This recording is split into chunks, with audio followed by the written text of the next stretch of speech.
السلام عليكم ورحمة الله وبركاته. ازيكم يا حبايبي؟ وحشتوني جدا جدا جدا.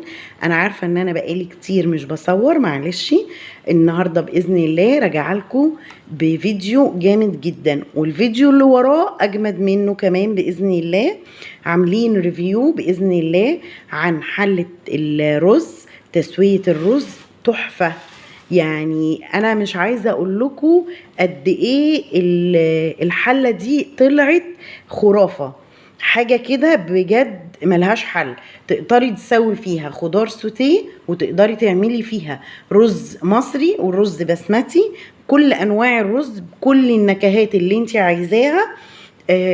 صحيه جدا، بدون سمنه بدون زيت، بيطلع مفلفل وجميل، ملوش حل. اهيت دي الماركة اللي احنا جايبينها، و1100 واط. تمام. وادي الكتالوج بتاعها اهوت، في قلبيه كل التفاصيل. والحلة بتاعتنا الجميلة اهيت. تمام. معاها الغطا بتاعها، ومعاها الوعاء اللي تقدري تعملي فيه الخضار السوتيه، ومعاها الكوب المعياري، ومعاها المعلقة اللي هتسوي بيها، اللي تقلبي بيها قصدي. دي اول اجزاء. ودي الحلة بتاعت تسوية الرز اهيت. حلة عميقة جدا اهيت. وادي الجهاز نفسه من تحت اهو.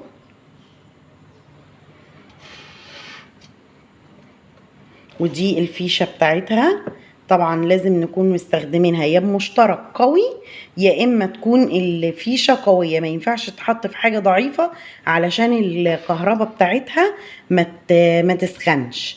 تمام. وادي زر التشغيل كده اهوت. لما بنحط طريقة التركيب بقى اهي، هي كده مش متركبة. تمام. اول حاجة بتحطي الطبق الوعاء بتاعها ده، وبتحطيه كويس كده، تسنديه كويس جدا اهو يا حبايبي. كده ركبناه، بتسند كويس جدا، ليه تكه كده وانتي بتركبيها بتعرفي. تمام. هتسوي رز فقط، مش هتعملي اي خضار سوتيه ولا اي حاجه. هنغطي الوعاء بتاعها الحله، وهنسوي الرز بتاعنا بمنتهى السهوله. تمام.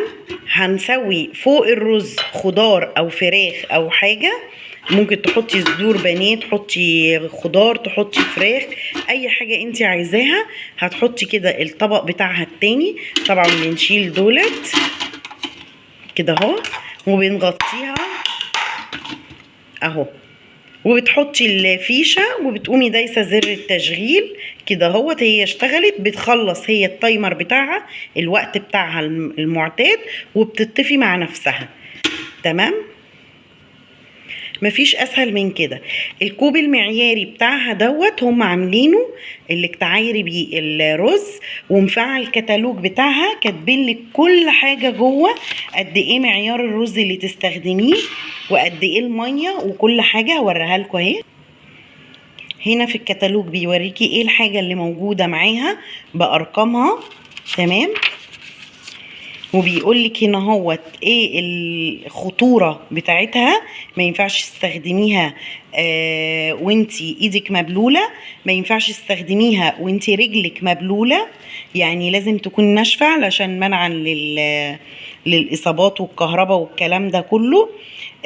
ما ينفعش يستخدم الجهاز خارج المنزل. لازم يوضع الجهاز على سطح متساوي، يعني ما ينفعش يكون معوج. التعليمات كلها مكتوبة بالتفصيل الممل، مش سايبين اي حاجة في الكتالوج بتاعها مش مكتوبة. المعيار بتاع الرز بتاعها مكتوب.